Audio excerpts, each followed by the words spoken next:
আমি আপনাদেরকে আজকে এয়ারপোর্টের মধ্যে টাকা ছাড়া কিভাবে একটা রুম নিতে পারেন সেই ব্যাপারে। যদি আপনার কাছে ক্রেডিট কার্ড থাকে তাহলে আপনি যে কোনো এয়ারপোর্টের লাউঞ্জে 3 ঘন্টা থাকতে পারবেন, সেখানে বসতে পারবেন, খাবার খাইতে পারবেন। কিন্তু যদি আপনার কাছে 2টি ক্রেডিট কার্ড থাকে সেই ক্ষেত্রে আপনি 6 ঘন্টা 7 ঘন্টার মধ্যে আপনি ওইখানে অবস্থান করার সুযোগ পাবেন।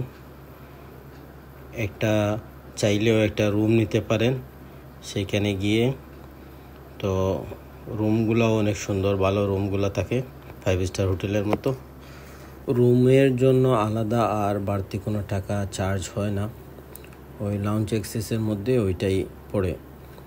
আমাদের সাথেও আরেকজন গেস্ট নিয়ে যেতে পারবো। তো এক একজন কার্ডের উপর নির্ভর করে, ব্যাংকের উপর নির্ভর করে কোন কার্ড ইউজ করতেছেন, কয়জন গেস্ট নিতে পারবেন ওইটা কার্ডের উপর নির্ভর করবে। তো গেস্ট নিয়ে গেলেও কোনো চার্জ হয় না। আমরা 6 ঘন্টা ছিলাম ওই জায়গায়, আমার বন্ধুর সাথে ছিল।